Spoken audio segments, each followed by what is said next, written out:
دنیا کے بہت ساری لذتوں سے محروم ہیں، انہی چکروں میں الجھا کے رکھیں گے یہ فرشتے، قبر کا عذاب، ٹھیک ہے، جنت اور کیا جہنم۔ آگے اس نے یہ کہا، اچھا پھر جب ایسا کوئی بالنگ ہوتی ہے نا تو پھر آگے سے چھکے چوکے مارنے والے بھی بہت ہوتے ہیں، تو فوراً کچھ لوگوں نے رپلائی یہ کیا کہ تو جب مرے گا نا تو پتہ چلے گا۔ ہندو کو رپلائی یہ کیا کہ تو جب مرے گا، کوئی ہندو کا نام کسی کے ذہن میں ہے تاکہ میں جب تک کوئی کیریکٹر سامنے نہ آئے نا تو مزہ نہیں آتا، کوئی ہندو کا نام بتائیں۔ ہے جی رمیش، کوئی ٹائٹ نام ہو جو ہندوؤں کا مزہ آتا ہو جس کو ہے، ابھی کوئی نٹور لال ٹائپ کا نا کوئی مزہ آ رہا ہو جس کو پڑھنے میں۔ امر لال مزہ نہیں ہے، نٹور لال بھی ہے نا، کوئی نٹور لال ہے۔ رنجیت سنگھ تو سکھوں کا ہوتا ہے نا، کوئی نریندر کر کے آ رہا ہو، مزہ آ رہا ہو اس میں نام لینے میں۔ نریندر مودی تو وہ ہے نا وزیر اعظم ہے۔ خیر کوئی نٹور لال صاحب تھے، کوئی بھی تھے، تو ہمارے غفار بھائی تھے جو بھی تھے، انہوں نے یہ کمنٹس کیے کہ تو جب مرے گا نٹور لال تو تجھے پتہ چلے گا، مرے گا تو پتہ چلے گا۔ اب ان کو یہ کمنٹس نہیں کرنے چاہیے تھے، یہ تو آپ نے دھمکی دے دی نا۔ تو اس نے پھر آگے سے جواب دیا، بات تو صحیح کی، جب مرے گا تو پتہ چل جائے گا تجھے، لیکن ہر صحیح بات کرنے کی ہر ایک کے ساتھ کرنے کی نہیں ہوتی۔ غیر مسلم کے ساتھ بات چیت میں اس طرح کی دھمکیاں دینا شروع کرتے ہیں نا، اس کے ساتھ تہذیب سے دلائل سے بات کرنی چاہیے، اور اگر دلائل نہیں ہے تو چپ کر کے بیٹھے رہو، کیا ضرورت ہے اپنی پھینکنے کی رپلائی میں۔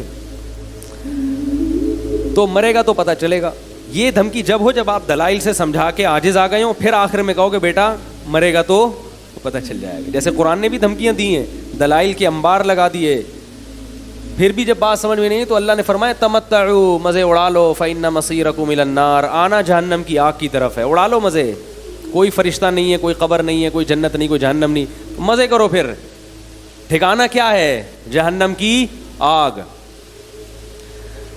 تو وہ جو نٹور لال سنگھ تھے انہوں نے جواب میں رپلائی کیا، انہوں نے کہا کہ مرنے کے بعد فرشتہ بھی نظر آئے گا، جنت بھی نظر آئے گی، جہنم بھی نظر آئے گی، تو آنی تو دنیا میں چاہیے جب ہمیں اعمال کو درست کرنے کی ضرورت ہے۔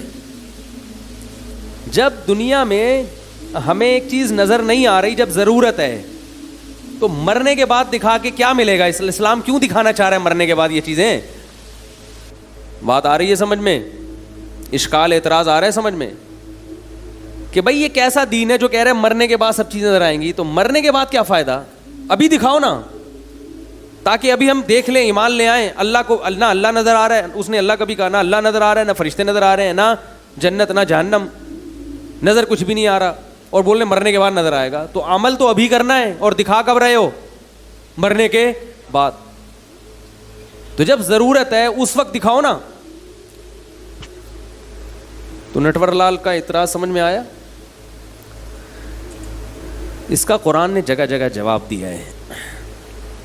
یہی تو بات ہے جو پیغمبر لوگوں کو سمجھانے کے لیے آئے ہیں۔ دکھا دیں، اگر اللہ یہ دنیا میں چیزیں دکھا دیں تو پھر آزمائش بولو بھائی ختم۔ دیکھی ہوئی چیزیں تو تم بھی مانتے ہو، ہم بھی مانتے ہیں، جو نظر آ رہی ہیں چیزیں نٹور لال بھائی ٹھیک ہے، وہ تو تم بھی دیکھ رہے ہو اور ہم بھی دیکھ رہے ہیں، اس میں تو اختلاف ہے ہی نہیں۔ اختلاف وہاں ہوتا ہے جہاں صغرے کبرے ملا کے نتیجہ اخذ کیا جائے، دلائل اس کا تجزیہ کر کے کوئی صحیح نتیجے پہ پہنچے اور کوئی غلط نتیجے پہ، وہاں انسان کی آزمائش اور وہاں انسان کا امتحان ہوتا ہے۔ قرآن بار بار اپنی کتاب میں کہہ رہا ہے، اللہ اپنی کتاب میں بار بار کہہ رہے ہیں کہ میں نے اس کائنات کو علامت بنایا ہے، اور علامت ہمیشہ اس چیز کی ہوتی ہے جو چیز کبھی نظر نہیں آتی۔ اگر وہ نظر آئے تو پھر اس کے لیے علامتوں اور سائن بورڈ کی ضرورت نہیں ہوتی۔ دیکھو بچہ جب پیدا ہوتا ہے، اللہ ماں کی چھاتیوں میں دودھ پیدا کرتا ہے کہ نہیں کرتا؟ یہ علامت ہے کس کی؟ کہ اس کو کسی نے پیدا کیا ہے جو اس کی بنیادی ضرورتوں سے واقف ہے۔ کیونکہ اللہ نظر نہیں آ رہا. اور اللہ کی یہ صفات کہ وہ ہر چیز پر قدرت رکھتا ہے, یہ صفت بھی ہمیں نظر نہیں آ رہی. اور وہ اپنے بندوں سے محبت کرتا ہے, یہ صفت بھی ہمیں نظر نہیں آ رہی. تو اللہ نے اپنے وجود کو ثابت کرنے کے لیے ایک علامت لگائی ہے, سائن بورڈ کے, اسے دیکھ کر مجھ پر ایمان لاؤ. ان میں ایک نشانی کیا ہے؟ ادھر بچے کی پیدائش ہوئی, ادھر ماں کی چھاتیوں میں دودھ پیدا ہو گیا. کیا یہ خود بخود ہو رہا ہے؟ یہ جو ماں کے پیٹ میں اور ماں کے جسم میں ایسے سافٹ ویئر ڈل گئے ہیں کہ ادھر بچہ پیدا ہوا, پہلے ماں روٹی کھا رہی تھی, اس سے گوشت بنتا, اس سے خون بنتا. ادھر ماں نے روٹی کھانا شروع کی, فوراً بچے کی پیدائش پہ کیا تبدیلی آئی ہے؟ دودھ بننا شروع ہو گیا. یہ خود بخود ہو رہا ہے. یہ سائن بورڈ ہے, علامت ہے جو آپ کو بار بار بتائے گا کہ اس بچے کو کوئی بنانے والا ہے. اور ایسے پروگرام جو ماں کے پیٹ میں داخل ماں میں انسٹال کر دیے, اس کا یہ کوئی پروگرامر ہے, یہ خود سے نہیں ہو رہا.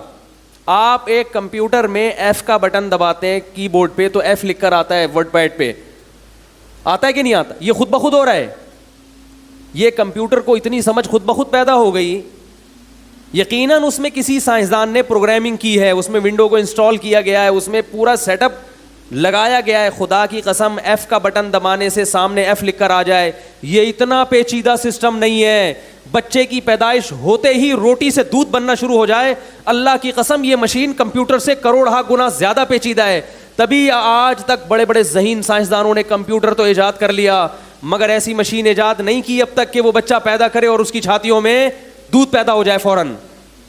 یہ عجیب بات ہے, کمپیوٹر کو دیکھ کر تو یقین کر لیتے ہیں اس کا بنانے والا کوئی بڑا ذہین سائنسدان ہے, اور بچے کی پیدائش کو دیکھ کے یقین نہیں کرتے کہ اس کا پیدا کرنے والا کوئی رب ہے, علی کل شیء قدیر ہے, جو ہر چیز پر قدرت رکھتا ہے, اور وہ اپنے بندوں سے محبت بھی کرتا ہے اور اپنے بندوں کی ضرورتیں پوری بھی کرتا ہے. تو نشانیاں وہیں دکھائی جاتی ہیں جہاں اصل چیز. دیکھو آپ جب روڈ پہ سفر کرتے ہیں تو سائن بورڈ پہ لکھا ہوتا ہے خبردار آگے کھائی ہے, لکھا ہوتا ہے کہ نہیں لکھا ہوتا؟ کیوں لکھا ہوتا ہے؟ اس لیے کہ کھائی نظر, بھائی کھائی نظر آ رہی ہوتی ہے, نہیں آ رہی ہوتی نظر. اگر نظر آ رہی ہوتی تو پھر سائن بورڈ کی ضرورت نہیں ہے. یہ کائنات اللہ نے اپنے انٹروڈکشن کے لیے پیدا کی ہے. اگر اللہ ہمیں نظر آ رہا ہوتا اور اللہ نے اپنے آپ کو دکھانا ہی ہوتا تو پھر اللہ کو انٹروڈیوس کرانے کی ضرورت نہیں تھی اپنے آپ کو, پھر اللہ کو ضرورت نہیں تھی. پھر ہندوؤں کو بھی اللہ نظر آ رہا ہوتا اور اللہ بھی نظر آ رہا ہوتا. جب اللہ نظر آئے گا تو جو آرڈر دے گا وہ تو بہت اچھی طرح ماننا پڑے گا. ایس ایچ او صاحب جب نظر آ رہے ہوتے ہیں اور وہ کوئی آرڈر دیتے ہیں تو اس آرڈر پر عمل ہونے کے لیے کسی مذہبی اسکالر کی تقریر سننے کی ضرورت نہیں ہوتی. کیا خیال ہے بھائی؟ تو یہ جو مذہبی اسکالرز کا مذاق اڑاتے ہیں نا بہت سے غیر مسلم, یہ اس لیے اڑاتے ہیں کہ یہ اللہ کی نشانیوں سے بھرپور فائدہ اٹھا رہے ہیں مگر اللہ کو ماننے کے لیے تیار نہیں ہیں, ماننے کے لیے تیار نہیں ہیں. ایک نشانی تھوڑی ہے. تو سائن بورڈ پہ لکھا ہوتا ہے خبردار آگے کیا ہے؟ کھائی. اسپیڈ بریکر کا نشان ہوتا ہے اس لیے کہ آگے اسپیڈ بریکر نظر نہیں آتا. نشانی کیوں لگائی ہوتی ہے کہ جب نظر آئے گا تو پھر بریک کا ٹائم بولو بھائی نہیں ہوگا. جب نظر آئے گا تو بریک کا ٹائم, اسی وجہ سے تو نشانی لگائی جاتی ہے. اللہ نے اس کائنات میں اپنی وجود کے لیے اور اپنی قدرت کے لیے, اپنی نشانوں کے لیے کروڑ سائن بورڈ لگا دیے ہیں. یہ بتایا کہ ان تمام اس سائن بورڈ کو دیکھ کر اللہ پہ یقین نہیں آتا تو یہ والا سائن بورڈ دیکھ لو. سوکھے چارے سے ہم کیسے گائے کے تھنوں سے چکنا گاڑھا دودھ نکالتے ہیں تمہارے لیے, یہ سائن بورڈ نظر نہیں آتا. سورج کو دیکھو زمین سے 9 لاکھ گنا بڑا, کروڑوں سال گزر چکے ہیں اور ایسی انرجی پھینک رہا ہے. کہتے ہیں 1 سیکنڈ میں سورج جو انرجی پھینکتا ہے وہ ہزاروں لاکھوں ایٹم بموں کی سے جو انرجی خارج ہوتی ہے نا اس سے زیادہ انرجی 1 سیکنڈ میں سورج خارج کر دیتا ہے. اتنا ایندھن اس میں کہاں سے آ رہا ہے اور کتنے تناسب سے اللہ نے اس کو زمین کو اس کے گرد گھمایا ہے, اور کتنے کروڑوں سال سے مشرق سے نکلتا ہے اور مغرب میں غروب ہو جاتا ہے. للشمس ينبغي لها ان تدرك القمر ولا الليل سابق النهار. فرمایا نہ دن رات سے پہلے آتی ہے اور نہ سورج اور چاند آپس میں ٹکراتے ہیں. کل فی فلک یسبحون, ہر ایک اپنے دائرے میں تیرتا ہوا چلا جا رہا ہے. اتنے بڑے بڑے جسم کے ستارے اور سیارے پیدا کر دیے, لٹو کی طرح ان کو گھما دیا اس نے. یہ کیا ہے؟ اللہ کی کیا ہے یہ نشانی ہے بھائی. اولم یروا الی الطیر فوقہم صافات ویقبضن, فرمایا ان پرندوں کو نہیں دیکھتے کیسے اپنا بیلنس اور توازن قائم کر کے ہواؤں میں اڑ رہے ہیں. اگر کوئی شخص یہ کہے ہوائی جہاز کے بارے میں, اڑتا ہوا ہوائی جہاز جا رہا ہو, اس میں ایک بیلنس ہوتا ہے نا بھائی. ہوائی جہاز میں, پلین میں جب آپ بیٹھتے ہیں, پلین جب ہوا میں اڑتا ہے تو اس کی باڈی کو ایک خاص کیلکولیشن سے بنایا گیا ہوتا ہے کہ اتنی اسپیڈ میں یہ اڑے گا تو اس کی دم کیسی ہو, اس کا جو آگے سے سر ہے وہ کیسا ہو, پر کتنے لمبے ہوں. آپ اگر جہاز کے پر چھوٹے کر دیں تو گر جائے گا, ضرورت سے زیادہ بڑے کر دیں تو نقصان ہوگا. کوئی ایک چیز بھی ہوائی جہاز کی باڈی میں ایسی نہیں ہوتی جو غیر ضروری ہو پوری. اور یہ بڑے بڑے انجینئروں کی محنت ہوتی ہے, اور یہ ہزاروں سال کی انسان کی محنت ہے, اس کے بعد جا کے اس نے ہوائی جہاز کو ہوا میں اڑایا ہے. ایک بیلنس چاہیے, لیکن پھر بھی وہ اپنی مرضی سے نہیں اتر سکتا, اس کو رن وے چاہیے, بہت ساری چیزیں اس کو چاہیے اڑنے کے لیے. اللہ فرماتے ہیں وَلَمْ يَرَوْا إِلَى الطَّيْرِ, ان آسمانوں پہ اڑتے ہوئے پرندوں کو نہیں دیکھتے کیسے اپنے پروں کو پھیلائے ہوئے اور پروں کو سمیٹ کے ہواؤں میں اڑ رہے ہیں. کیا یہ مشینیں خود بخود ایجاد ہو گئی ہیں؟ بولو بھائی. یہ جو ہواؤں میں پرندے اڑ رہے ہیں, اس مشینری کو کسی نے ڈیزائن نہیں کیا, یہ آٹومیٹک وجود میں آ گئی ہے, اتفاق سے وجود میں آ گئی ہے. ہوائی جہاز کا سسٹم اللہ کی قسم اتنا پیچیدہ نہیں ہے جتنا پرندوں کا سسٹم. ایک مکھی بھی چھوٹا سا پرندہ ہے, اس کے اڑنے کی اور پروں کو ہلانے کی اسپیڈ چیک کر کے دیکھو, کبھی پتہ چلے گا آپ کو کتنی اسپیڈ سے اپنے, یہ ہیلی کاپٹر بھی اتنی اسپیڈ سے اپنے پروں کو نہیں گھماتا. اور عجیب بات ہے, یہ ہوا میں ریورس بھی ہو جاتے ہیں. ہوائی جہاز ہوا میں ریورس, بولو نا یار, نہیں ہوتا, وہ ریورس نہیں ہوتا. سمندر کے ایک کنارے سے پرندے ہواؤں میں اڑتے ہیں, ایک بر اعظم سے اڑتے ہیں اور صف بستہ ہو کے دوسرے کنارے تک پہنچ جاتے ہیں. کون ہے جس نے ہواؤں میں ان کو اپنا بیلنس قائم کرنا سکھایا؟ کون ہے جس نے ہواؤں میں ان کو قطار میں اڑنا سکھایا؟ کون ہے جس نے ہواؤں میں ان کو لائن میں لگنا سکھایا؟ جاپان نے صدیوں محنت کر کے اپنی قوم کو لائن میں لگنا سکھایا ہے, خود بخود وہ قوم لائن میں لگنا نہیں سیکھی. تو ہواؤں میں جو اڑنے والے پرندے ہیں ان کو قطار بنا کے اڑنا, اور ان کو اتنی تہذیب, کیا انہوں نے جاپان کی یونیورسٹیوں میں سیکھی ہے تہذیب؟ کیا ان کو کسی انسان نے سکھائی ہے, کسی سائنسدان نے سکھائی ہے؟ یہ وہ نشانیاں ہیں جنہیں دیکھ کر عقل مند لوگ اللہ کے وجود پر ایمان لاتے ہیں, اور جن کی عقلیں مسخ ہو چکی ہیں, جن کی عقلیں شہوت پرستی سے اندھی ہو چکی ہیں, انہیں دنیا کی ہر چیز نظر آئے گی مگر ان کو اللہ نہیں نظر آئے گا. اس کائنات کو بنانے والا نظر نہیں آئے گا, اور نہ وہ اس کے بارے میں سوچنے کے لیے تیار ہوں گے.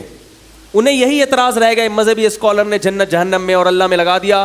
مزے اڑاؤ, نائٹ کلبوں میں ناچو گاؤ, شرابیں پیو اور عیش و عشرت کی زندگی گزارو, ان مولویوں کی مجلس میں مت بیٹھو. وہ یہی کرتے رہیں گے. ایسے لوگوں کو قرآن یہی دھمکی دے گا اور بالکل بجا دے گا, تمتعوا فإن مصيركم إلى النار, اڑا لو مزے, آنا تم نے جہنم کی آگ کی طرف ہے, آنا جہنم کی آگ. اللہ نے برحق بنائی ہے جہنم کی آگ, اس کو جہنم کی آگ بنانے کا حق ہے, کیونکہ اس نے اپنے وجود اور اپنے دین کے برحق ہونے کے اتنے دلائل دنیا میں قائم کر دیے ہیں کہ ان دلائل کے ہوتے ہوئے اب کسی کے لیے انکار کی گنجائش نہیں ہے. انکار کی گنجائش نہیں ہے آپ کے پاس. اسلام آپشنل نہیں ہے کہ جس کا دل چاہے اسلام قبول کرے, جس کا دل چاہے نہیں کرے. آپشنل ہے دنیا کی حد تک, آخرت کے معاملے میں نہیں ہے. آخرت کے معاملے میں اللہ کا فیصلہ ہے وَمَن يَبْتَغِ غَيْرَ الْإِسْلَامِ دِينًا, اسلام کے علاوہ کسی بھی دین کو فالو کرو گے فَلَن يُقْبَلَ مِنْهُ, میں آخرت میں قبول نہیں کروں گا. وَهُوَ فِي الْآخِرَةِ مِنَ الْخَاسِرِينَ. اور کامیابی کی جتنی ورکشاپ کر لو اور جتنے موٹیویشنل اسپیکرز کی تقریریں سن کے سکسیز حاصل کرنے کی کوشش کرو, اللہ فرماتے ہیں جب تک اسلام کو فالو نہیں کرو گے, کائنات کو بنانے والے کو نہیں مانو گے, اس کے احکامات کو فالو نہیں کرو گے, ان موٹیویشنل اسپیکرز کی تقریریں سن کے میں تمہیں کامیاب نہیں کروں گا. یہ خود بھی جہنم کے ایندھن بنیں گے اور تمہیں بھی اپنے ساتھ جہنم کی آگ میں دھکیلیں گے. یہ تمہیں بھی دھکیلیں گے جہنم میں اپنے ساتھ. اس لیے کہ اللہ نے اس کائنات کو اپنے انٹروڈکشن کے لیے بنایا ہے.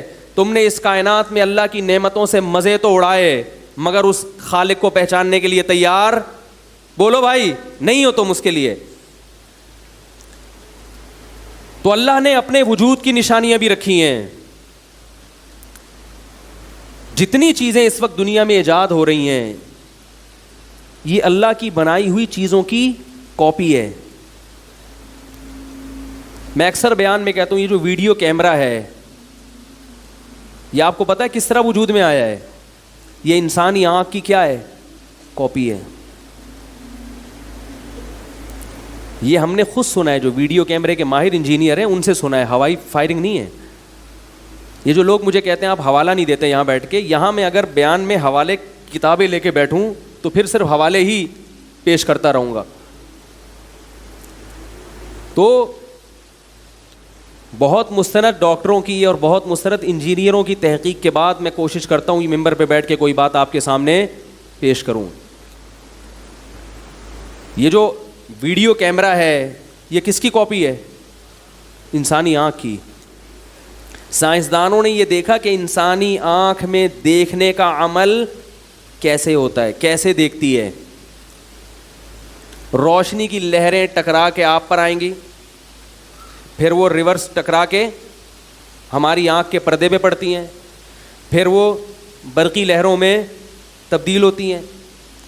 پھر کیا ہوتا ہے, پھر اندر اللہ نے ایک آلات لگائے ہوئے ہیں وہ ان برقی لہروں کو ریورس کر دیتے ہیں. جو پروسیس ہوا ہے نا اسی کو کیا کرتے ہیں, الٹا کرتے ہیں. جب وہ ریورس کرتے ہیں تو تصویر بالکل بنتی ہے لیکن الٹی بنتی ہے, ٹانگیں اوپر اور سر نیچے. دماغ میں اللہ نے یہ سسٹم رکھا ہے کہ وہ اس کو کیا کر دیتا ہے, سیدھا کرتا ہے. بعینی ہی یہی نقل کی ہے کس کی, ویڈیو کیمرے میں. اور عجیب بات یہ کہ اتنے سال انسان محنت کرتے کرتے آج جا کے اس نے ویڈیو کیمرہ ایجاد کیا ہے, مگر ابھی بھی ویڈیو کیمرہ اتنی صاف ویڈیو نہیں بناتا جتنی انسانی آنکھ بنا رہی ہے. دوسری بات یہ کہ انسانی ویڈیو کیمرہ ایک ہوتا ہے, انسانی آنکھ دو کیمرے ایڈجسٹ ہیں. ان کو ایڈجسٹ کرنا یہ خود بخود ممکن, کیونکہ یہ جو لینس ہمارے دونوں آنکھوں میں لگے ہیں نا ان میں قدرت نے ایک خاص فاصلہ رکھا ہے جس کی وجہ سے ہمیں ایک کے دو نظر نہیں آتے. ذرا سی سیٹنگ آؤٹ ہو جائے تو ایک کے کتنے نظر آئیں گے. آپ سمجھیں گے کہ یہ جو ممبر پہ بیٹھ کے 4 آدمی کیوں بیان کر رہے ہیں آج, آپ کو ایسا لگے گا. اور یہ ایڈجسٹمنٹ کس سے ہوئی ہے, روٹی سے. ماں نے کیا کھایا تھا, بولو بھائی, روٹی کھائی تھی. روٹی سے آنکھیں بھی بنی اور اپنی اپنی جگہ پہ اگنا بھی شروع ہو گئیں. اور ان کے اندر یہ جو قرنیہ ہے ہمارا, جس کو انگلش میں کیا کہتے ہیں, بڑا مشہور لفظ ہے انگلش میں, اس کے لیے مجھے ذہن میں نہیں آ رہا, عربی میں قرنیہ کہتے ہیں, ریٹینا کو قرنیہ کہتے ہیں یا پتہ نہیں کس کو. بہرحال ایک ریٹینا قرنیہ عربی میں ایک لفظ ہے. بہت ہی یہ جو ہماری آنکھ کا کالا نقطہ ہوتا ہے نا, اس ذرا سا آپ کو پتا ہے کہ اس کی سیٹنگ تھوڑی سی بھی آؤٹ ہو جائے تو چشمہ لگتا ہے. وہ چشمہ کیا کرتا ہے کہ جو لہریں آڑی ترچھی آ رہی تھیں ان کو سیدھا کر دیتا ہے. تو وہ چشمے کا جو ایک گلاس ہے جو بہت ہی سادہ ہوتا ہے, کیا وہ خود بخود بن سکتا ہے؟ بولو نا بھائی. کیا وہ ڈاروین کے نظریے کے مطابق ارتقائی مراحل طے کرتے کرتے خود آج تک ارب کروڑوں سال میں ایک گلاس بھی ایسا وجود میں آیا, ایک گلاس بھی, ایک شیشہ بھی ایسا وجود میں آیا؟ وہ جو آپ کی آنکھوں کی لہروں کو ایڈجسٹ کرنے کے لیے لگایا جاتا ہے وہ خود سے نہیں بن سکتا. تو وہ جہاں سے لہریں بن رہی ہیں اور جو تصویر بنانے والا کیمرہ وہ خود سے کیسے وجود میں آ سکتا ہے بھائی؟ جس کیمرے کو دیکھ کر ویڈیو کیمرہ کاپی کیا گیا ہے تو یہ فرسٹ کاپی بنانا خود سے ممکن نہیں ہے, بننا خود سے ممکن نہیں ہے. تو جس کی نقل ماری ہے میرے بھائی وہ خود سے کیسے بن گیا؟ آپ نے دیکھا جاپان ایک موبائل پھینکتا ہے مارکیٹ میں, فوراً چائنا اس کی فرسٹ کاپی بنا لیتا ہے. کبھی ایسا ہوا کہ آپ نے کہا یہ فرسٹ کاپی خود بنی ہے بھائی؟ فرسٹ کاپی بھی کسی نے, اور فرسٹ کاپی بنانا بھی کسی ماہر کا کام ہے یہ, بلکہ ایک نفس کاپی بنانا ہی کسی ماہر کا کام ہے, چاہے ٹیڑھی میڑھی کاپی کیوں نہ ہو. تو میرے بھائی جب کاپی کرنے والا جو کاپی کر رہا ہے وہ خود سے نہیں کر سکتا, جو جس اصل کیمرے سے نقل کر کے بنایا ہے, اس کو کاپی کیا ہے, وہ اصل اوریجنل کیسے خود بخود بن گیا؟ وہ بھی تو کسی نے بنایا ہے. تو ایک نشانی نہیں ہے, ارب ہا ارب, کروڑ ہا کروڑ نشانیاں ہیں اس کائنات میں جو بتا رہی ہیں کہ اس کائنات کو بنانے والا کوئی ہے. اور اس کی بھی علامت ہے کہ اس نے بیکار نہیں بنایا. اگر ہم جنت جہنم کو نکال دیں تو میرے بھائی پھر اس کا مطلب ہے کہ اس نے ہمیں بنا کے چھوڑ دیا, جو مرضی چاہے بولو بھائی, جو مرضی, میں پوچھوں گا نہیں تم سے. تو اللہ نے اپنا تعارف جن پیغمبروں کے ذریعے کرایا ہے, ان پیغمبروں نے اللہ کے تعارف کے ساتھ ساتھ یہ بھی بتایا کہ اللہ نے ہمیں بنایا کیوں ہے, آزمائش کے لیے, کہ کون ہندو ایسا ہے جو اللہ کی بنی ہوئی نعمتوں سے فائدہ اٹھائے, مگر جب کوئی مولانا صاحب تقریر کریں کہ آخرت میں حساب دینا پڑے گا تو وہ تقریر کا مذاق اڑا کے کہیں کہ ہم نے اللہ کو دیکھا نہیں, ہم نے بھگوان کو دیکھا نہیں ہے, کیونکہ جب دیکھیں گے تو وہ تو مرنے کے بعد ہوگا, تو مرنے کے بعد دیکھنے کا فائدہ کیا, ابھی دکھاؤ, اللہ کو چاہیے ابھی دکھائے. تو اللہ ایسے لوگوں کو پھر آخرت میں بخشے گا نہیں. اللہ کہے گا اتنی نشانیاں میں نے رکھی تھیں, تجھے یقین نہیں آیا. اگر اللہ اپنے آپ کو دکھا دے تو ایس ایچ او صاحب جب اپنی زیارت کرا دیتے ہیں تو اچھے اچھوں کی سمجھ میں آ جاتا ہے, تو جب اللہ زیارت کرائے گا تو پھر کیوں سمجھ میں نہیں آئے گا؟ کیوں بھائی؟ پھر یہ تقریروں کی ضرورت نہیں رہے گی, پھر قرآن کے, اللہ کے کلام کے اور پیغمبروں کی ضرورت نہیں رہے گی, پھر آزمائش ہی نہیں رہے گی. مزہ تو اسی وقت ہے جب آزمائش ہو, ایک طرف دنیا کی خواہشات آپ کو اپنی طرف کھینچ رہی ہوں, دوسری طرف اللہ کے حکام آپ کو اپنی طرف کھینچ رہے ہوں. آپ غیب پر ایمان لا کے, اللہ کے دلائل اور نشانیوں کو دیکھ کر اللہ پر ایمان لاؤ اور پھر اللہ کی باتوں کو فالو کرنا شروع کرو. ایسی صورت میں پھر اللہ جنت نہیں دے تو پھر اور کیا دے میرے بھائی؟ تو آپ بتاؤ کہ پھر آخرت میں, دنیا میں تو انعام نہیں ملتا, دنیا میں تو بہت سے اچھے ناکام ہو جاتے ہیں اور بہت سے خراب کامیاب ہو جاتے ہیں. دنیا کا معاملہ تو بھیڑ چال ہے. اگر جنت جہنم نہیں ہے تو پھر سوال یہ پیدا ہوتا ہے کہ پھر اللہ اپنے فالوورز کو, اپنی عبادت کرنے والوں کو, اپنے لیے قربانیاں دینے والے کو نوازتا کب ہے؟ وہ کب ان کو نوازتا ہے؟ آپ کہتے ہیں دنیا میں نوازتا ہے. بھائی دنیا میں تو زیادہ تر نیک لوگ جو ہے, وہ جو اچھے لوگ ہیں وہ اکثر پیچھے رہ جاتے ہیں اور کرپٹ لوگ آگے نکل جاتے. دنیا کی لگام زیادہ تر کرپٹ لوگوں کے ہاتھ میں آج بھی, جنہوں نے غریب کو غریب تر بنا دیا اور امیر کو امیر تر بنا دیا. دنیا کی لگام, دنیا. اچھا, ہندو نے یہ بھی اعتراض کیا کہ اگر مسلمان برحق ہیں تو اتنا پیچھے کیوں ہیں, ترقی میں اتنا, بولو بھائی پیچھے کیوں ہیں؟ یہ ایسا ہی ہے جیسے میں ان سے, ہندوؤں سے ایک سوال پوچھوں کہ اگر یہ جو کیا نام ہے, نریندر مودی, ابے نہیں, وہ جو ابھی وزیر اعظم بنے, نریندر مودی صاحب جو ہیں, اگر وہ اچھے آدمی ہیں, اچھے آدمی نہیں ہیں تو وزیر اعظم کیوں بن گئے؟ انڈیا میں میجورٹی جو پڑھے لکھے لوگ ہیں وہ نریندر مودی کو اچھا, کیونکہ مسلمانوں پہ بے پناہ ظلم کیا اس نے, بہت زیادہ ظلم. سمجھدار لوگ نہیں پسند کرتے, متعصب ہندو تو پسند کریں گے, جو ہندوؤں میں ایجوکیٹڈ ہیں وہ پسند نہیں کرتے. لیکن یہ وزیر اعظم کیوں بن گئے؟ بھائی ظلم ہی کی بیس پہ, کیونکہ متعصب ہندوؤں کو اپنا قائل کرنے کے لیے مسلمانوں پہ کیا کیا ہے, ظلم کیا ہے. اس سے متعصب ہندو سمجھ رہے کہ یہ مذہبی آدمی ہے, لہذا. تو دنیا میں جیسے وزیر اعظم بننا کامیابی ہے, اسی طرح دنیا میں سائنس اور ٹیکنالوجی میں آگے بڑھنا بھی کامیابی سمجھا جاتا ہے. تو یہ ضروری نہیں ہے کہ جو سیدھے راستے پر ہو وہی سائنسدان بھی بنے گا, یہ ضروری نہیں ہے. کبھی اچھے لوگ بن جاتے ہیں اور کبھی برے لوگ بن جاتے ہیں. اور دوسری بات یہ کہ اچھائی اور برائی کا کرائٹیریا وہ نہیں ہے جو ہم اور آپ کہتے ہیں. اچھائی اور برائی کا کرائٹیریا وہ ہے جو اللہ نے متعین کیا. اللہ کہتے ہیں سب سے پہلے مجھے ماننا پڑے گا, اس کے بعد اچھا برا, وہ اس کے بعد کوئی اچھا ہوگا, کوئی اس کے بعد برا ہوگا. مسلمان ترقی میں پیچھے کیوں ہیں؟ اس لیے کہ مسلمانوں کو ترقی میں پیچھے رکھا گیا ہے. یقین نہیں آئے تو آپ اپنے بیوروکریسی میں لوگ ہیں ان سے جا کے پوچھو. جب مسلمانوں کی دنیا میں حکومت تھی اس وقت مسلمانوں کے حالات, ہندوستان میں مسلمان نے 1000 سال حکومت کی ہے, اس وقت ہندوستان کے حالات دیکھو اور معاشی ترقی دیکھو اور آج کمپیئر کر کے دیکھو. انگریز کی کتابیں گواہی دیں گی کہ جب مسلمانوں نے ہندوستان میں حکومت کی ہے اس وقت ہندو بھی ترقی میں تھا اور سکھ بھی ترقی میں تھے اور مسلمان بھی ترقی میں تھے اور پورا ہندوستان ترقی میں تھا. جب انگریز بر صغیر میں آیا تو بر صغیر کی واٹ لگنا شروع ہوئی ہے, اور انگریزوں کی چمنیاں جو گرم ہوئی ہے نا کارخانوں کی, وہ ہندوستان پہ غاصبانہ قبضے کی وجہ سے برطانیہ نے ترقی کی ہے. برطانیہ دھوکہ دے کے اگر ہندوستان پہ قبضہ نہ کرتا تو آج برطانیہ نہیں ہوتا.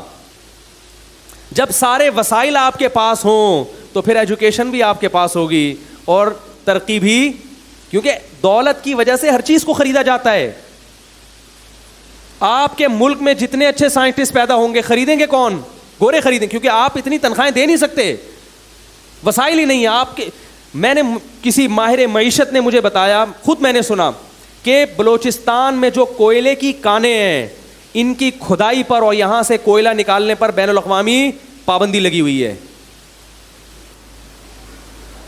کیوں لگی ہوئی ہے؟ کہ بھئی انوائرمنٹ جو ہے وہ ماحول آلودہ ہوگا, حالانکہ دنیا کے بہت سارے ملکوں میں کوئلہ جلا کے انرجی حاصل کی جا رہی ہے.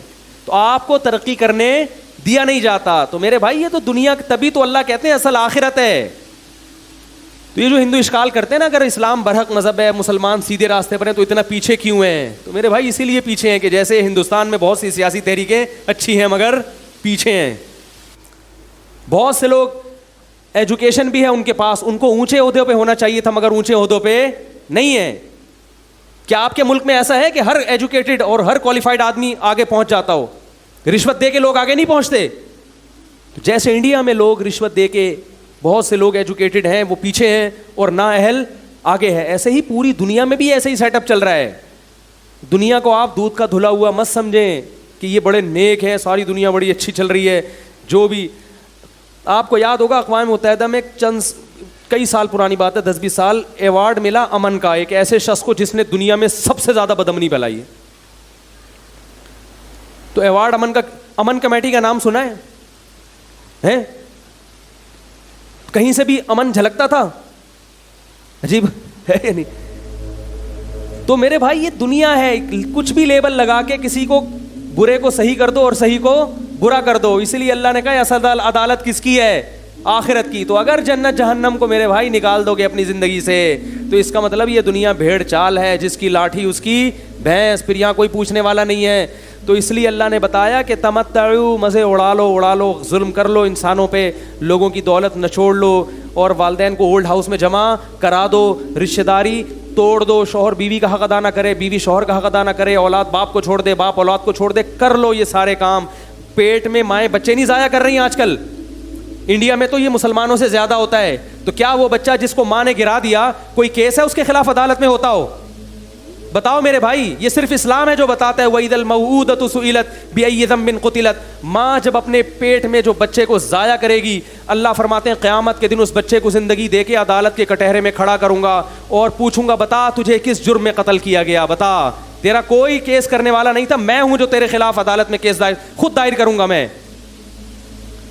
دنیا صرف ان لوگوں کو جانتی ہے جو زیادہ مشہور ہوتے ہیں.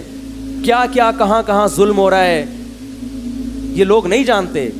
ایک انگریز کی بات بتا کے اپنا بیان ختم کرتا ہوں. جب گوروں کے, میں کسی ملک کا نام نہیں لیتا جان کر, جب گوروں کے ہاں یہ قانون بنا کہ ماں اپنے پیٹ میں بچے کو ضائع کر سکتی ہے تو اس قانون پہ ان کے ہاں بہت ڈیبیٹ ہوئی, بحث ہوئی کہ بھائی کیوں ضائع کر سکتی ہے.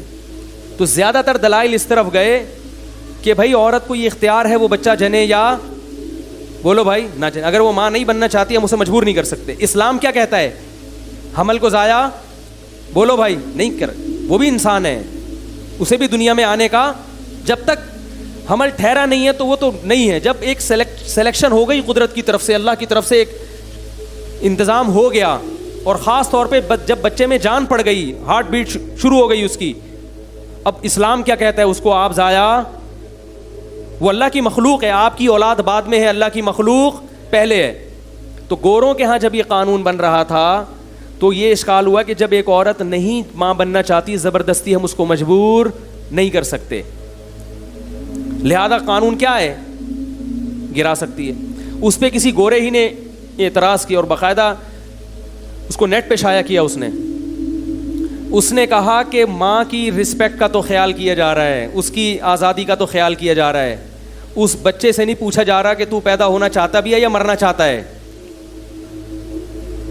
یہ انسانوں کے بنے ہوئے قانون ہیں. اس نے کہا کہ یہ انصاف پر مبنی جب ہوتا جب بچہ پیدا ہوتا, بالغ ہوتا, پھر اس سے پوچھتے کہ بتا تو دنیا میں آنا چاہتا تھا یا نہیں آنا چاہتا. نہیں آنا چاہتا تو گولی مار دیتے ہیں, اگر آنا چاہتا تو ٹھیک ہے. اس عورت کا تو خیال کیا جا رہا ہے مگر اس بچے کا خیال نہیں کیا جا رہا. یہاں تک گورے کے کمنٹس ختم ہوئے, اب میرے کمنٹ شروع ہو رہے ہیں. کیوں ایسا کیا انگریزوں نے؟ اس لیے کہ عدالت میں عورت تو آواز اٹھانے والی ہے اس قانون کے خلاف. اس لیے گوروں نے یہ تو دیکھا کہ ہم اگر عورتوں کو حمل گرانے کی اجازت نہیں دیں گی عورت عدالت جائے گی, مگر جو ماں کے پیٹ میں بچہ ہے وہ چونکہ نہ احتجاج کر سکتا ہے نہ عدالت کا دروازہ کھٹکھٹا سکتا ہے, لہذا قانون بناتے ہوئے اس بچے کی رعایت نہیں کی جا رہی. یہی فرق ہے اسلام میں اور انسانوں کے بنائے ہوئے قوانین میں. اسلام کے قوانین اللہ کے بنائے ہوئے ہیں. اللہ کہتا ہے اجازت نہیں ہے. جیسے یہ عورت میری مخلوق, اس کے پیٹ میں پیدا ہونے والا بچہ بھی میری مخلوق. اس عورت نے اس پیٹ میں اس بچے کو نہیں بنایا, عورت کا پیٹ ہے, بنانے والا کون ہے؟ میں ہوں جو اس بچے کی تخلیق کر رہا ہوں. جیسے میں نے اس کی ماں کو کسی عورت کے پیٹ میں بنایا تھا, مجھے یہ حق ہے کہ اس کے پیٹ میں بھی میں کسی مخلوق کو بنا سکتا ہوں. جیسے اس کی ماں اس عورت کو اگر ضائع کر دیتی بچپن میں یہ ظلم ہوتا, اسی طرح یہ عورت اپنے پیٹ سے پیدا ہونے والے بچے کو ضائع کرے گی تو یہ بھی کیا ہوگا؟ ظلم ہوگا, اور اس ظلم کا قیامت میں حساب دینا پڑے گا. تو اگر آپ قیامت کے قائل نہیں ہیں, جنت جہنم کے قائل نہیں ہیں, پھر میرے بھائی اللہ پہ بہت بڑا اعتراض ہے کہ اللہ تو نے کائنات کو بنا دیا. انڈیا میں کروڑوں بیٹیاں پیدا ہونے سے پہلے ماں کے پیٹ میں ماری جاتی ہیں کہ ان کو جہیز کہاں سے دیں گے ہم. کروڑوں بیٹیاں, یہ انہی کے اخباروں کی رپورٹ ہے. کروڑوں لڑکیاں ماری جا چکی ہیں ماں کے پیٹ میں, تبھی انڈیا میں عورتوں کی نسل کم ہو رہی ہے اور مردوں کا ریشو بہت تیزی سے بڑھ رہا ہے. چائنا میں بھی ایسا ہو رہا ہے, انڈیا میں بھی.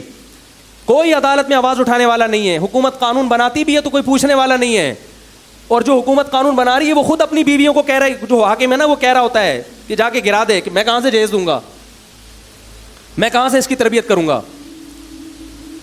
تو میرے بھائی اس لیے اسلام کے علاوہ اللہ کو کوئی مذہب قابل قبول نہیں ہے, کیونکہ اسلام کے علاوہ کسی کے پاس گائیڈنس ہی نہیں ہے.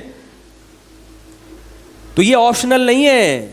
جتنے بھی غیر مسلم ہیں ان پر لازم ہے کہ وہ یہ تحقیق کریں اور عصبیت اور تعصب کی چادر اور حسد کی چادر اتار دیں. اگر مسلمان میں کوئی خرابی ہے تو خدا کی قسم وہ مسلمان میں ہے, وہ اسلام میں وہ نہیں ہے. اسلام میں وہ خرابی. میں ان لوگوں سے خاص طور پہ کہتا ہوں کہ دیکھو اسلام کا تعصب کی چادر سے چادر اتار کے مطالعہ کرو, تمہیں نظر آئے گا کہ اللہ کے علاوہ ومن اصدق من اللہ قیلا, اللہ سے زیادہ کسی کی بات سچی نہیں ہو. تم قرآن کا مطالعہ کرو, تم مت سنو ادھر ادھر الٹی سیدھی تقریروں کو. جن غیر مسلموں نے قرآن کا مطالعہ کیا ہے ان کو قرآن سمجھ میں آیا ہے. اور جتنے موٹیویشنل اسپیکر ہیں خاص طور پر انڈیا میں جو بڑے مشہور ہیں, میں نے بعضوں کی اسپیچز سنی ہیں, بہت ذہین لوگ ہیں وہ, اور ان کی اسپیچز سے لگتا ہے کہ یہ اپنی قوم کے خیر خواہ بھی ہیں.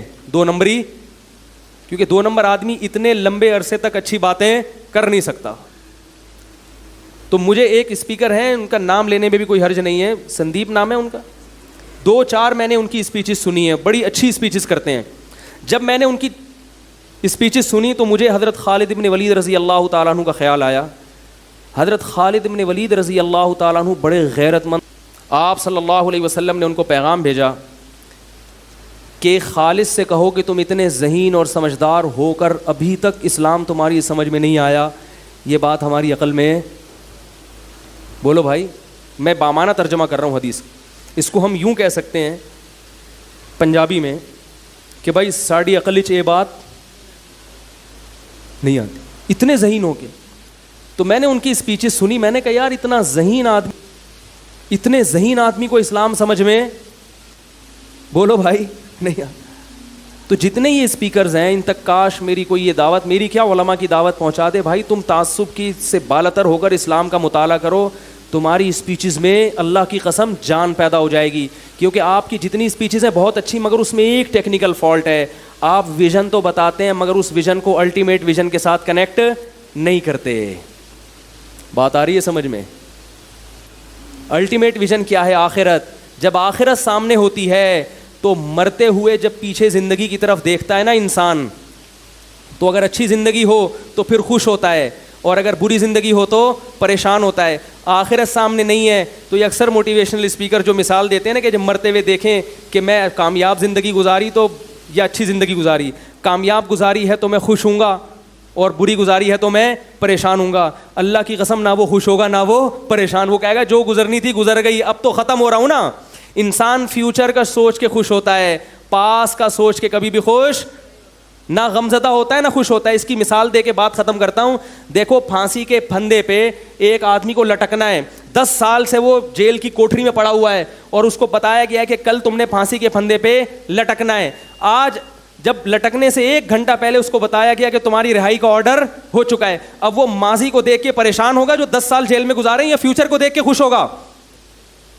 وہ کہے گا جیسے تیسے گزر گئے, آگے کیا ہو رہا ہے میرے لیے, آگے زندگی اچھی ہے. اور ایک وہ آدمی ہے جو ایئر کنڈیشن میں سو رہا ہے, نائٹ کلبوں میں شرابیں پی رہا ہے, ساری اس کی مرضی کی زندگی اور مرضی کی چیزیں پوری ہو رہی ہیں, ساری خواہشات اس کی پوری ہو رہی ہیں, لیکن اسے آ کے بتایا جائے کہ 1 گھنٹے کے بعد آپ کو قتل کر دیا جائے گا, تو اب وہ پاس کا دیکھ کے خوش ہوگا کہ میں نے بڑی کامیاب لائف گزاری ہے؟ بولو بھائی. تو یہ جو موٹیویشنل اسپیکر ہیں اکثر یہ مثال دے رہے ہوتے ہیں کہ ہم جب دنیا سے جائیں تو تسلی ہو کے کچھ کر کے گئے ہیں. میرے بھائی نہیں تسلی ہوگی, کیونکہ اس کو پتا ہے کہ کر کے گئے ہوں یا نہیں کر کے, اب کیا ہو رہا ہے, اب سب کچھ کیا ہو رہا ہے, فنا ہو رہا ہے. تو آخرت جب سامنے ہوگی کہ میں نے زندگی اچھی گزاری ہے, اب آخرت کیا ہے میری, اب میں اللہ کے ہاں سرخ روح ہو سکوں گا, اللہ مجھ سے راضی ہوگا, جب اللہ سے ملاقات ہوگی وہ خوش ہوگا تو نے اچھی زندگی گزاری ہے. تو پھر وہ زندگی اگر آزمائشوں میں بھی گزری ہوگی تو اس زندگی کے گزرنے سے پہلے ان آزمائشوں پہ بھی راضی ہوگا. اور اگر آخرت سامنے نہیں ہے تو میرے بھائی وہ خوشیوں کا مزہ بھی کرکرا ہوگا, اسے پتہ ہے کہ یہ چھننے والی خوشیاں ہیں, یہ میرے ساتھ قبر میں جانے والی خوشیاں نہیں ہیں. اسی لیے مسلمان زیادہ خوش زندگی گزارتے ہیں اور غیر مسلموں کی زندگیوں میں زیادہ خوشیاں نہیں ہوتی. یہ مشاہدے پر مبنی حقیقت ہے. ان غیر مسلموں سے میں کہتا ہوں کبھی آؤ ہمارے گھروں میں اور مسلمانوں کے گھروں کے اندر رہ کے دیکھو, تمہیں پتہ چلے گا مسلمانوں کی زندگیوں میں سکون زیادہ ہے, مسلمان میں ٹینشن برداشت کرنے کی صلاحیت زیادہ ہے. کیونکہ ہمیں دعا سکھائی ہے جب کوئی غم پہنچے, انا للہ و انا الیہ راجعون, ہم اللہ کے غلام ہیں, گاڈ کو حق ہے کہ وہ اپنے غلام کے ساتھ جیسا چاہے سلوک کرے, و انا الیہ راجعون, اور مر کے ہم نے جانا کس کے پاس ہے, اللہ کے پاس. اس غم کا وہ ہمیں نعم البدل دے دے گا, دنیا میں نہیں تو آخرت میں مل جائے گا. یہ سوچ کے مسلمان کو تسلی ملتی ہے. آپ لوگوں کو تسلی کے جو جملے کہہ رہے ہیں وہ مصنوعی ہیں, وہ صرف ایک آرٹیفیشل خول ہے جو آپ نے اپنے اوپر اوڑھ لیا ہے. ایک مصنوعی خوش ہونے کی کوشش کی جا رہی ہے, اس خوشی کی بیس مضبوط نہیں ہے. بات آ رہی ہے سمجھ میں؟ اس خوشی کی بیس مضبوط نہیں ہے. رسول اللہ صلی اللہ علیہ وسلم نے فرمایا کوئی کانٹا بھی تمہیں چبھتا ہے تو اس کا قیامت کے دن اللہ نعم البدل دے گا, بدلہ ملے گا قیامت کے دن. تو جب تک آخرت سامنے نہیں ہوگی یہ دنیا بھی آپ کی سکون میں نہیں گزرے گی, اور آپ اپنی پیدائش کا مقصد ہی آپ کے سامنے نہیں ہوگا, تو میرے بھائی پھر جو آدمی مقصد سے ہی ہٹ جائے وہ کہاں سے سکون حاصل کر سکتا ہے.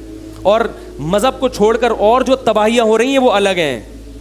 وہ تباہیاں کی تو ایک دیکھو نا, انڈیا کی عدالت نے کیا کیا ہے, شادی شدہ عورت کے لیے زنا کو الاؤ کر دیا, گے میرج کو الاؤ کر دیا.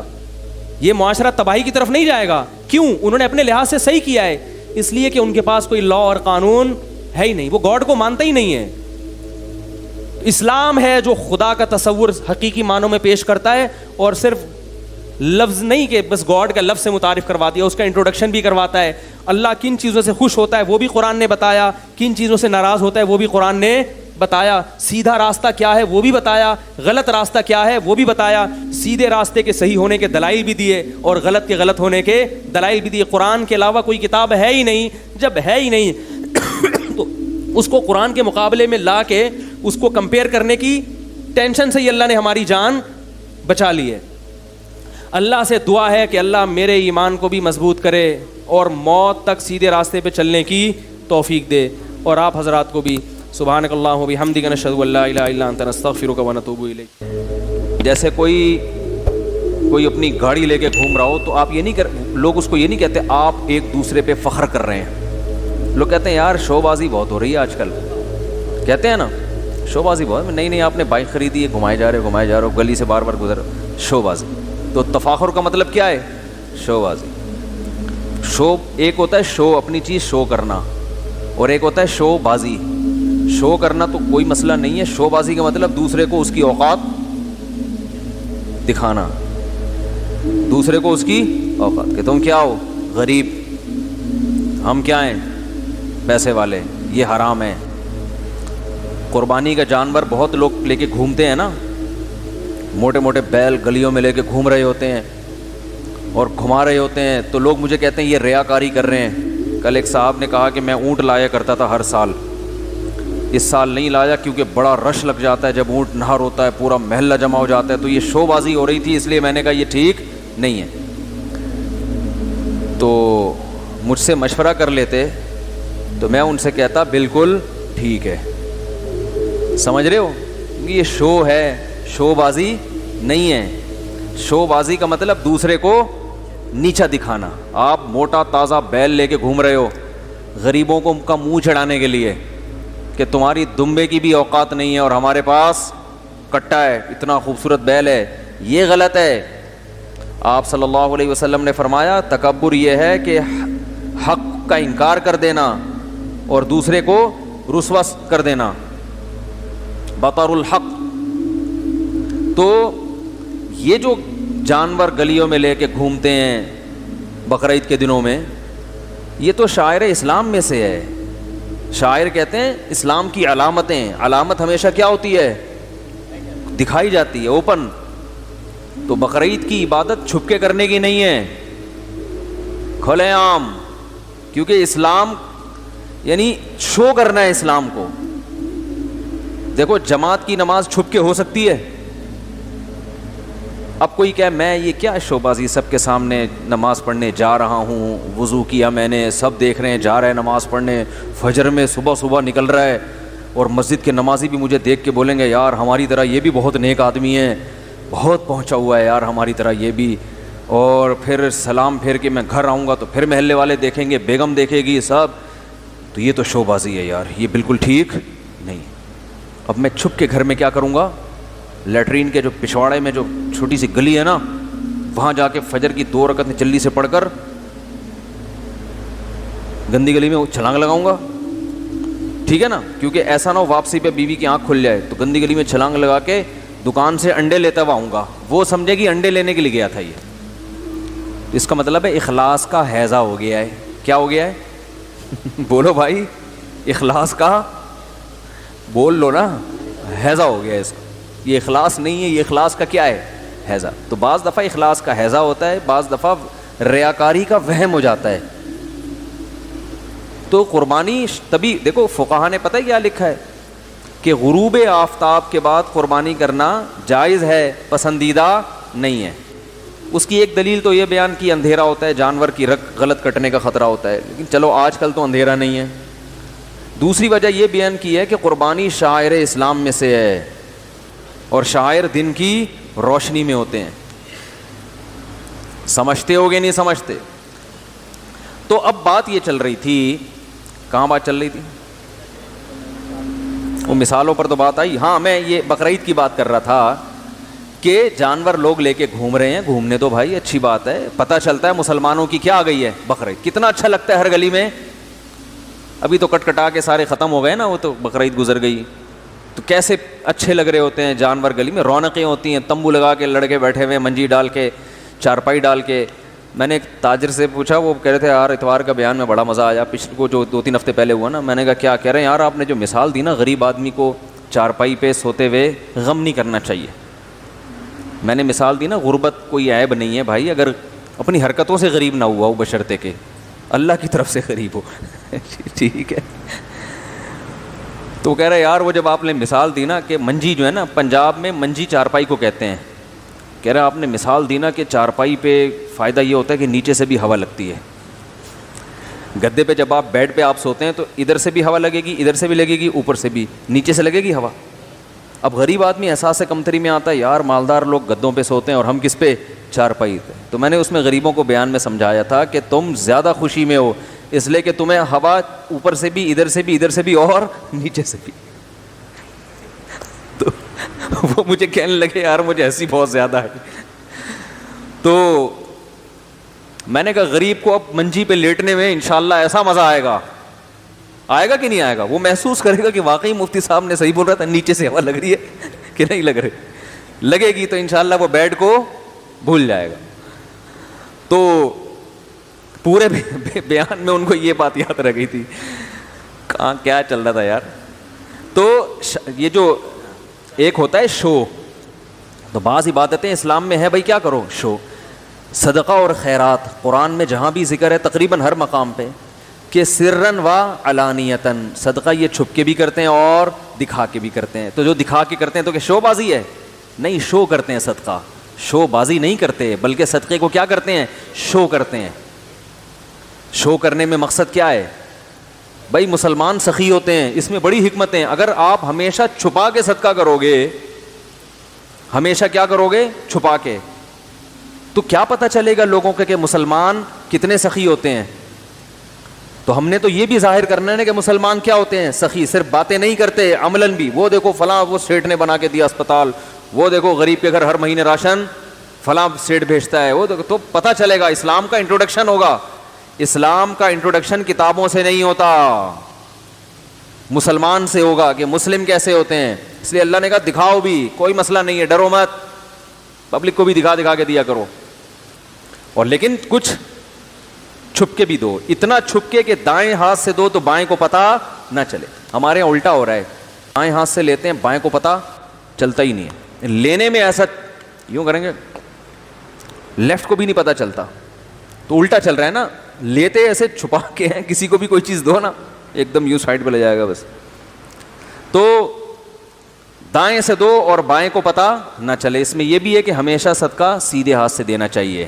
نبی ہمیشہ سیدھے ہاتھ کی مثالیں دیتے ہیں. اور جتنے مالی لین دین ہے, پیمنٹ کرنی ہے سیدھے ہاتھ سے. مجھے تو اگر کوئی الٹے ہاتھ سے پیمنٹ کر رہا ہوتا ہے نا کسی چیز کی, میں کہتا ہوں بھائی ہاتھ چینج کر لے, اللہ نے برکت کس میں رکھی ہے, تو اپنی نحوست ہمیں کیوں ٹرانسفر کر رہا ہے بھائی. سنت بھی ہے سیدھے ہاتھ سے لین دین. تو کوئی بھی دکاندار ہو کوئی چیز لا کے دیا کرے بھائی سیدھے, لیکن جس سے بے تکلفی ہو اس کو سمجھاؤ. ہر آدمی کو بلا وجہ سمجھانے کی کوشش نہ کرو, ہر آدمی کی اتنی سمجھ نہیں ہوتی. وہ بار بار وہ بعض لوگ لبرل سے ہوتے ہیں, وہ مذہب کو فالو نہیں کرتے. اب وہ الٹے ہاتھ سے انڈے دے رہا, آپ کو سیدھے ہاتھ سے کہ چل بھائی نکل یہاں سے الٹے سیدھے, تو وہ اور اسلام کو نہ برا بلا کہنا شروع کر دے نا. تو ہر کام سیدھے ہاتھ سے, الٹے ہاتھ سے استنجا کرو, ٹھیک ہے نا. یہ کام اللہ نے چمیٹ مارنا ہو اگر اس میں بھی پہلے کوشش کس سے کرو, سیدھے ہاتھ سے. اس سے بات نہیں بن رہی تو پھر الٹے کی طرف آؤ. بعض دفعہ یہ تھک جاتے ہیں نا.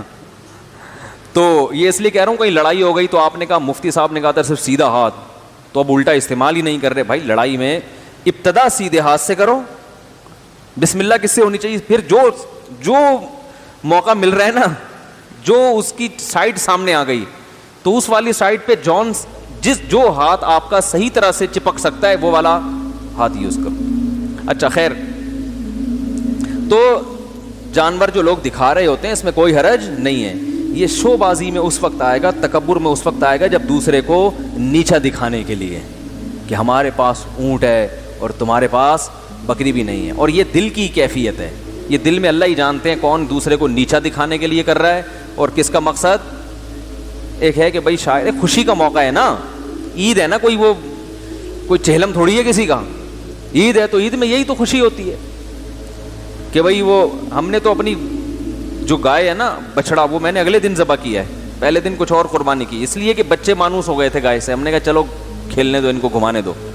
پہلے دن قربانی افضل ہے, وہ ہو گئی تھی. تو ویسے جو چھوٹا سا ایک بچڑا تھا ہمارا, تو بچے اتنا لے کے گھوم رہے تھے. شریف بچڑا ملنا بھی آپ کو پتہ ہے اس زمانے میں مشکل ہے. تو وہ اتنا شریف بیچارہ سیدھا سادہ. تو بچے, میں نے کہا چلو بچوں کی عید کی خوشی ہے, ان کو مزہ آ رہا ہے گائے گھمانے میں, وہ گھمائے رہے ہیں. تو چلو, وہ تو کہہ رہے تھے اب تیسرے دن ہوگا. ہم نے کہا نہیں, اتنا بھی فری کرانے کی ضرورت نہیں ہے.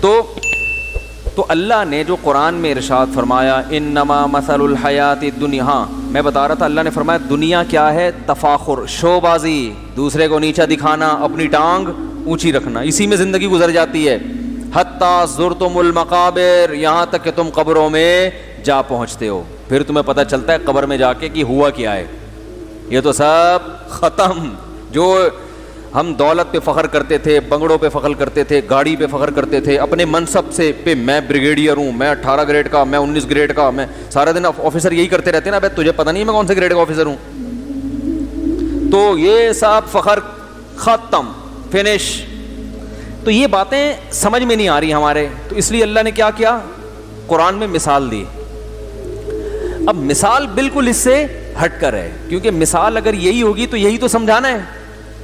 تو اللہ نے مثال کیا دی, انما مثل الحیات الدنیا کما ان انزلناہ من السماء, فرمایا دنیا کی مثال اس پانی کی طرح ہے جو ہم نے آسمان سے نازل کیا. اب دیکھو پانی, آسمان, بارش, کھیتی, یہ کیا مثال ہو گئی.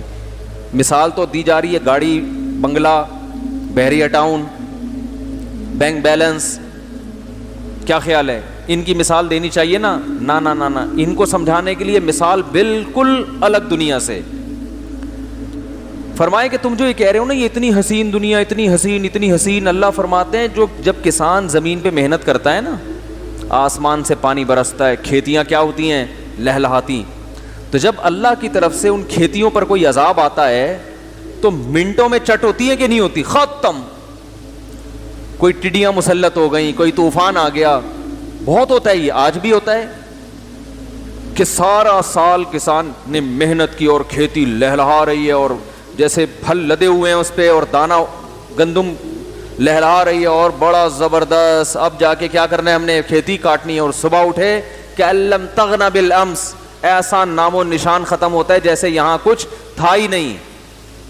تو پہلے تو یہ بہت ہوتا تھا, جب قرآن نازل ہوا تو اس زمانے میں تو زیادہ اچھی طرح یہ مثال سمجھ میں آتی تھی نا, اس میں وسائل نہیں تھے نا اتنے. تو اللہ فرماتے ہیں زندگی کی بہاریں جب ختم ہوں گی نا تو بالکل کیفیت یہی ہوگی جو اس کسان کی تھی, جس نے پورے سال محنت کی اور کھیتیاں لہلہانے لگیں. رات کو وہ گھر میں سوئے, اچانک ہماری طرف سے کوئی طوفان مسلط ہوا یا کوئی ٹڈیوں کا عذاب مسلط ہوا, اور وہ راتوں رات کھیتیاں چٹ, اور جب صبح اٹھ کے دیکھ رہا ہے تو کفِ افسوس مل رہا ہے, ہاتھ مل رہا ہے اپنے, یہ کیا ہو گیا.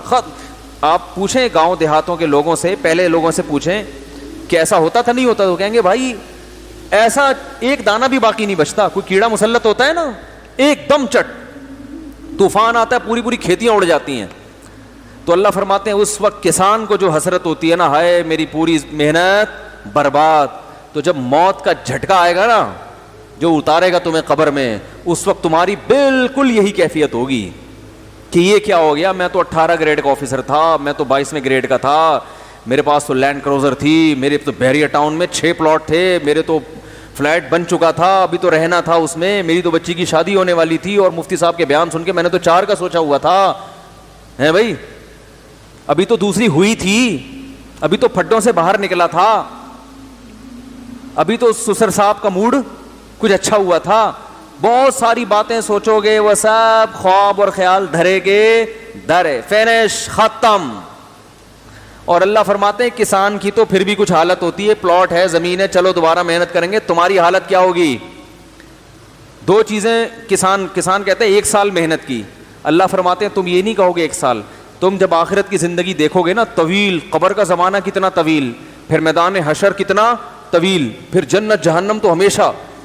فرمائے جب یہ ٹائم دیکھو گے نا تو تم سے جب پوچھا جائے گا کم لبثتم فی الارض عدد سنین, تم زمین میں رہے کتنا ہو, زندگی تمہیں کتنے سال کی ملی تھی, تو تم یہ کہو گے کہ لبثنا یومن او بعض یوم, 1 دن یا اس سے بھی کم.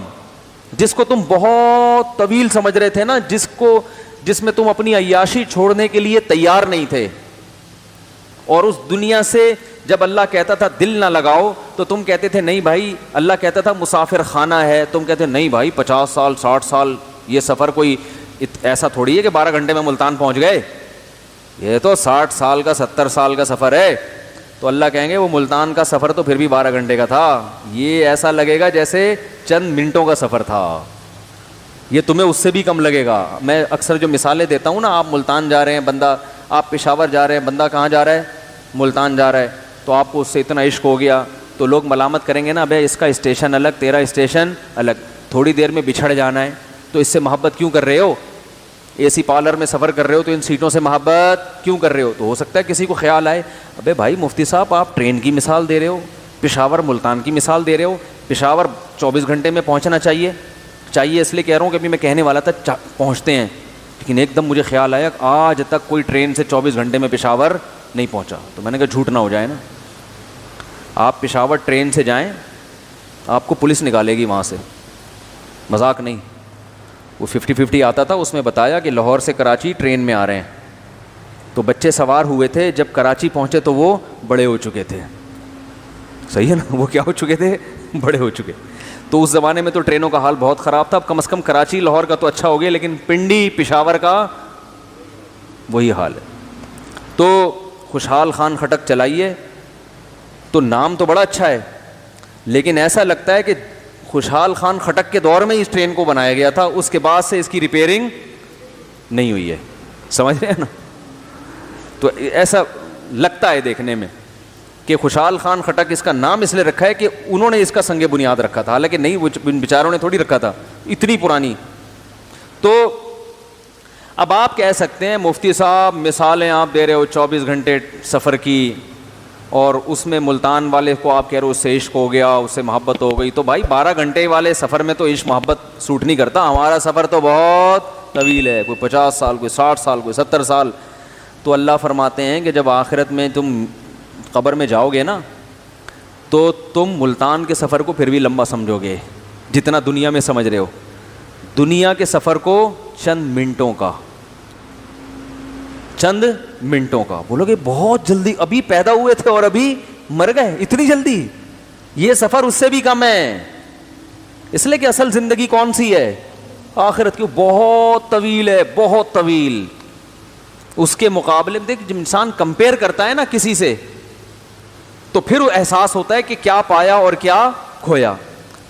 آپ کے پاس دولت ہے, آپ غریبوں کے علاقے میں رہتے ہو, آپ ہر وقت آپ کو لگے گا مجھ سے بڑا دولت مند کوئی بھی نہیں, لیکن آپ وہیں کسی دولت مندوں کے علاقے میں چلے جاؤ تو آپ کو لگے گا مجھ سے زیادہ غریب دنیا میں کوئی ہے ہی نہیں, ہر وقت رونا دھونا شروع کر دو گے. تو اصل میں ہم نے جو حیات ہے نا, زندگی, وہ دیکھی نہیں ہے. زندگی کہتے کس کو ہیں, تو اللہ فرماتے ہیں یہ زندگی نہیں ہے, یہ تو ایسا ہی بس تھوڑے دن 40. پہلے زمانے میں لوگوں کی عمریں کتنی ہوتی تھیں, 1000 سال. نوح علیہ السلام تو 1000 سال تو صرف 950 سال تو تبلیغ کی ہے. تو اس سے پتہ چلتا ہے کہ عمریں کتنی لمبی ہوتی تھی نا اس زمانے میں. 200-250 سال میں جا کے بالغ ہوتے ہوں گے. 400 سال کا بچہ کہتا ہوگا ابا میں 400 سال کا ہو گیا, 2 دانت کا ہو گیا, اب تو میری شادی کرا دو. ابا کہتے تھے 150-200 سال ٹھہر جا, میں نے تیرے لیے رشتہ دیکھ لیے. یہی ہوتا ہوگا نا. کیا ہو گیا, میں مذاق کر رہا ہوں کیا بھائی؟ جب 1000 سال عمر اور قد بھی اسی حساب سے ہوتے تھے نا ان کے. ارے مجھے ایک بات بتاؤ, قد کیوں لمبے ہوتے تھے؟ اس کا عمر سے تعلق ہے نا. جن کی عمریں لمبی تو پھر اسی حساب سے قد کاٹ ہوگا نا. کیونکہ دیکھو ہماری عمر ہو گئی 60-70 سال, تو ہم اتنے سے پیدا ہوتے ہیں, 15 سال میں اتنے ہو جاتے ہیں, ایسا ہی ہے نا. اور پھر 18 سال میں تھوڑے سے اور بڑے ہوئے, پھر باقی جتنے 30-40 سال ہے وہی اسی کی کٹنگ اور سیٹنگ ہوتی رہتی ہے. ختم ہو گئی کہانی.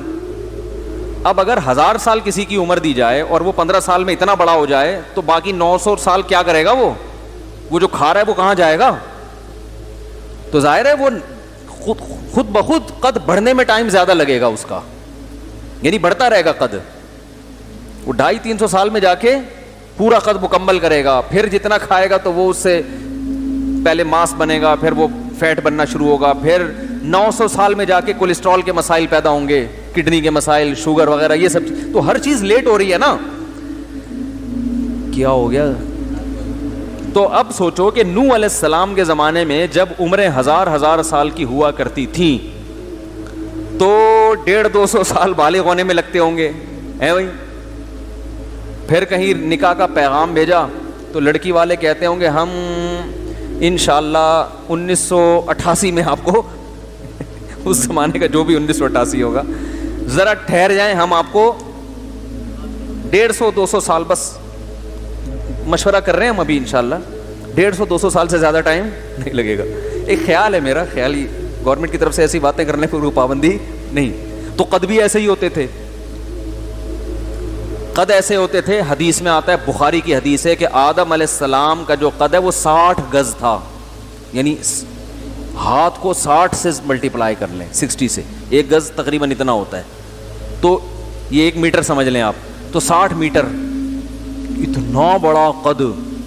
کبھی میں کہتا ہوں یہ جو ڈائناسورز کی کہانی ہے نا, یہ اس زمانے کی چھپکلیاں ہوں گی, حقیقت ہے, کیونکہ اتنی چھپکلیاں تو یہ تو چیونٹیوں کی طرح ہوتی ہیں.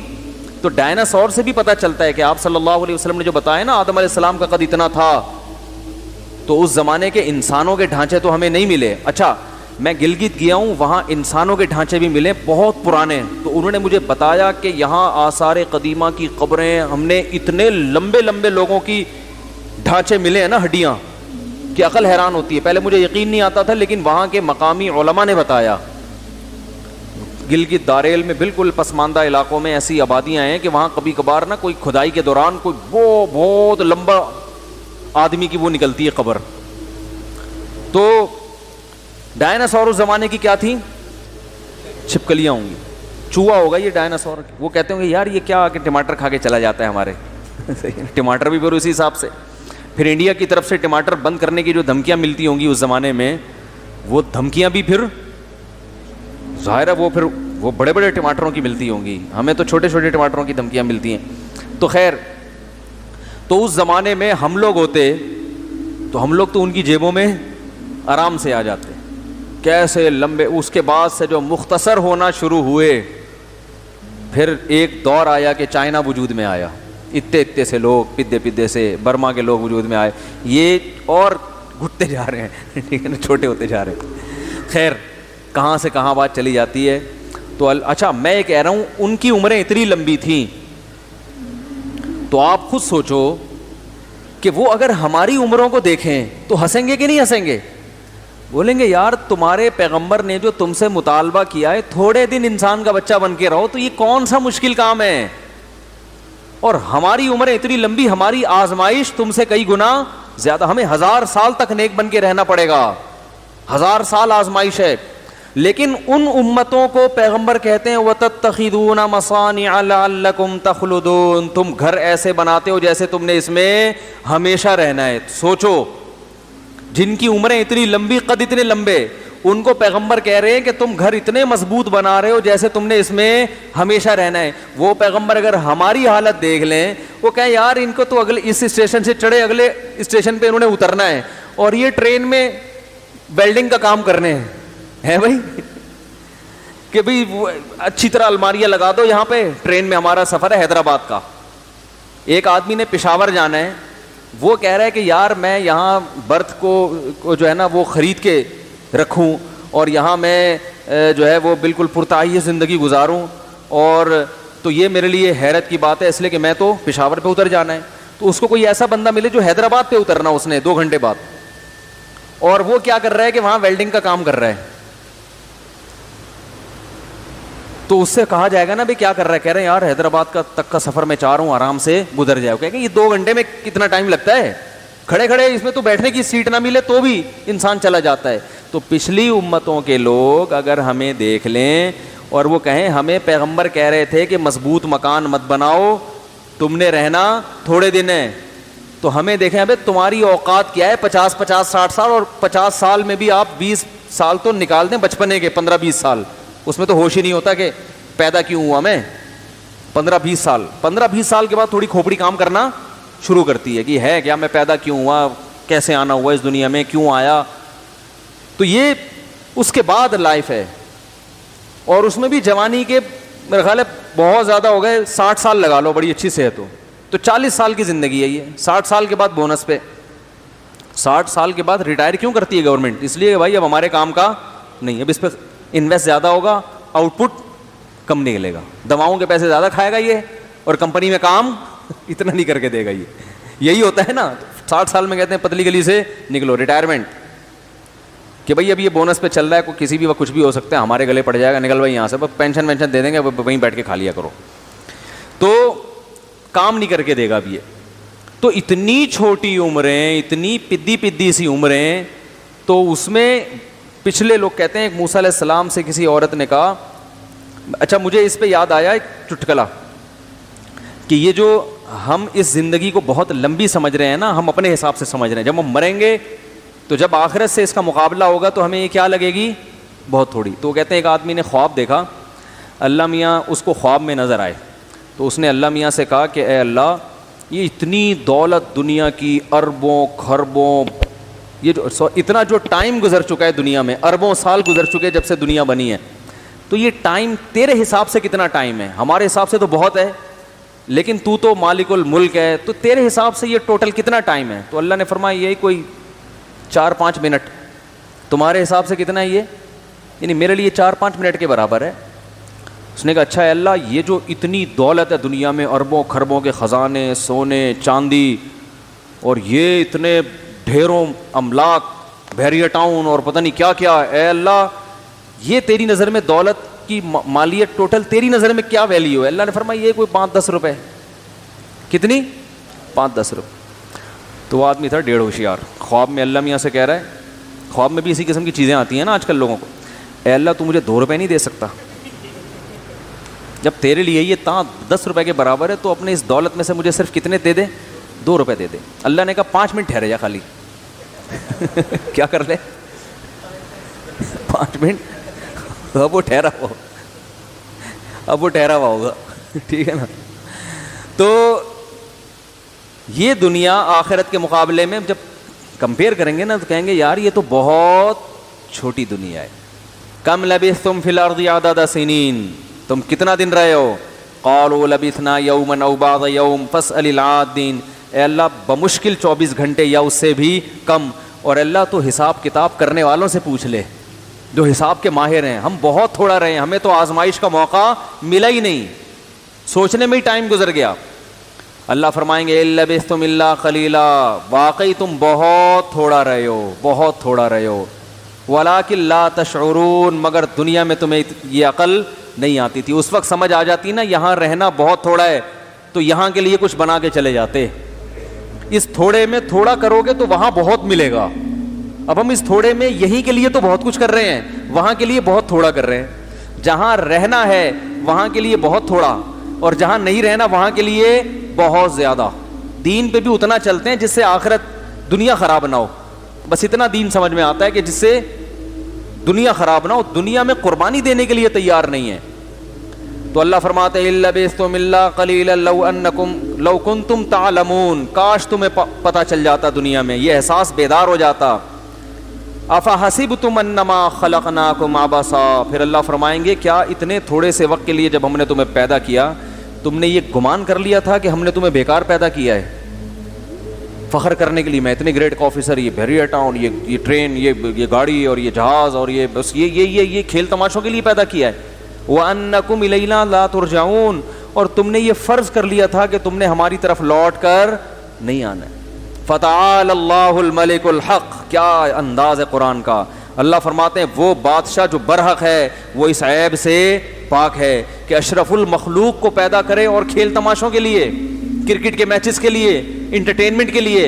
اللہ فرماتے ہیں رب ایسی غلطی نہیں کر سکتا, آزمائش کے لیے تھا. دیکھو 3 گھنٹے کا امتحان ہوتا ہے ایگزامینیشن ہال میں, رزلٹ کا اثر 20-30 سال کے فیوچر پہ پڑتا ہے کہ نہیں پڑتا؟ ایگزامینیشن ہال میں 3 گھنٹے 2 گھنٹے 2.5 گھنٹے یہ ٹائم ہوتا ہے نا.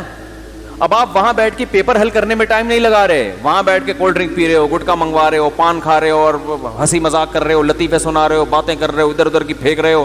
اگلا ایگزامینر آ کے کہہ رہا ہے بھائی یہ پیپر حل کر لو, اور پیپر بھی ایسا ہو جو آپ کو حل کرنا آتا بھی ہو.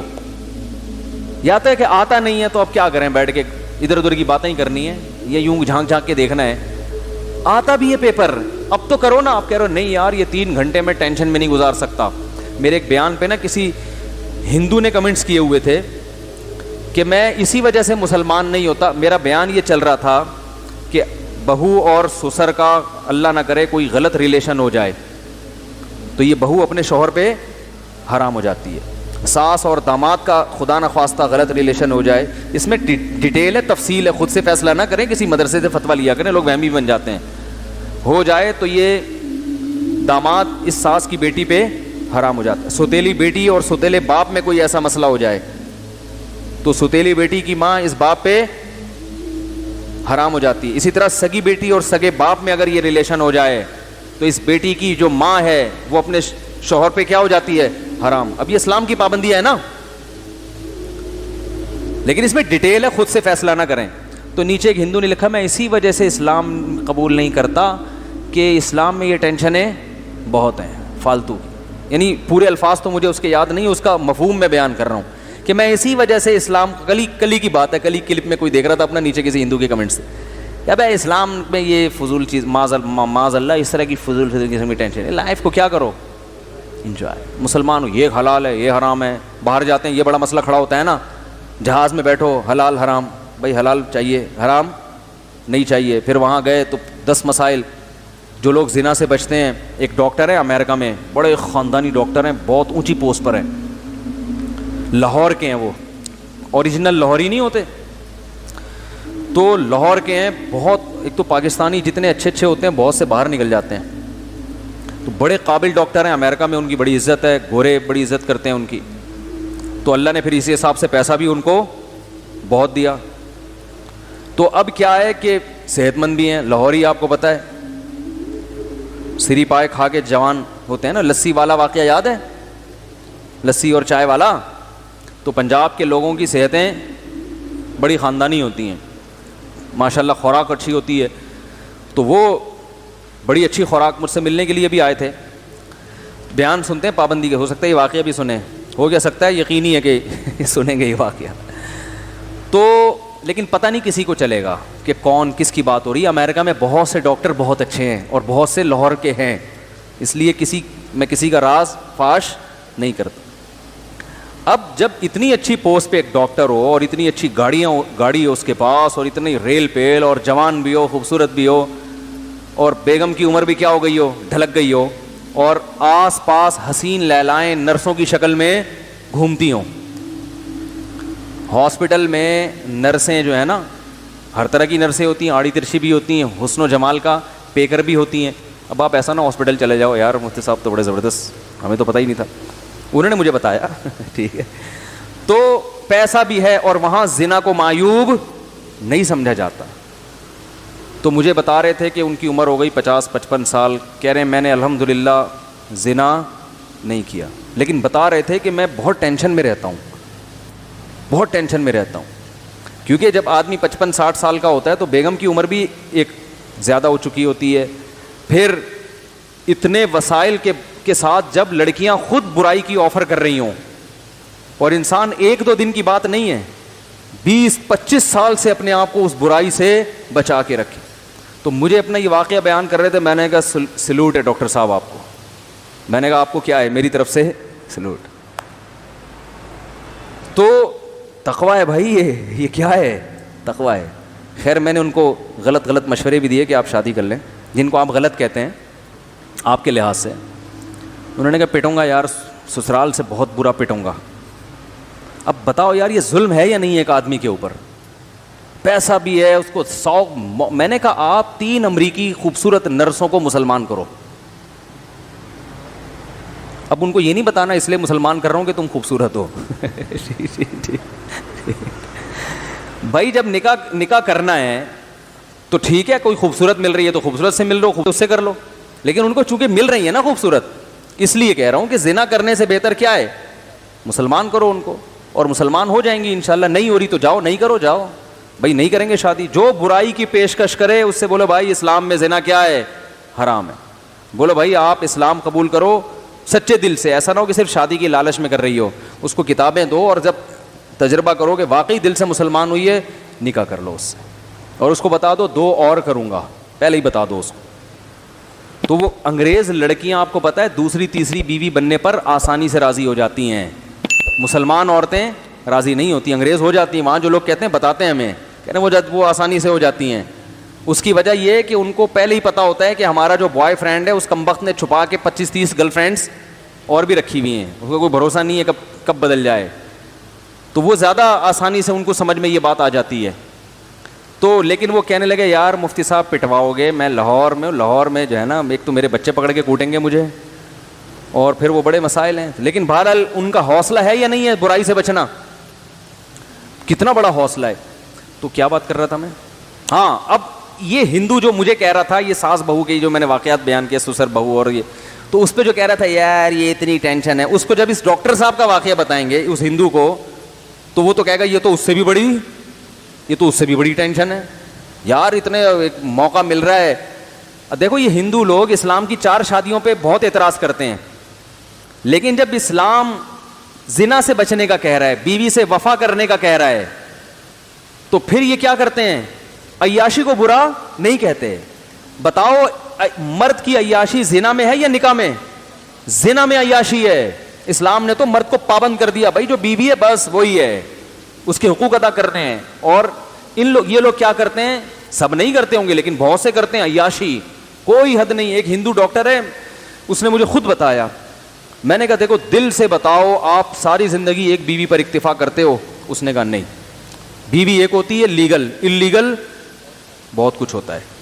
سب ہندو ڈاکٹر نہیں کرتے ہوں گے, میں سب کو نہیں کہہ رہا, لیکن بہت سے کرتے بھی ہیں. تو وہ جو ڈاکٹر تھا اس نے صحیح بات بتا دی, اس نے کہا ایسا نہیں ہوتا, لیگل بیوی ایک ہے, باقی بہت ادھر ادھر منہ مارتے ہیں. تو صحیح بات تھی, اس نے بتا دی مجھ سے کہ بھائی بہت ہوتا ہے منہ مارنا, اور کہا کہ اس کو برا بھی نہیں سمجھا جاتا. اس نے مجھے خود بتایا, کہہ رہے اس کو برا نہیں سمجھا جاتا, ادھر ادھر سفر کرنے جاتے ہیں سب, طوائف خانوں میں جاتے ہیں عیاشی کرنے کے لیے, نائٹ کلبوں میں جا کے سب کچھ کر رہے ہوتے ہیں.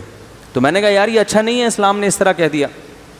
تو خیر اب دیکھو وہ جب یہ سنے گا کہ اتنا بڑا ڈاکٹر, اتنے مالی وسائل, سب کچھ ہونے کے باوجود نرسیں خود دائیں بائیں آ کے گناہ کی آفر کر رہی ہیں, پھر بھی وہ برائی کے, اور ہے بھی لاہوری.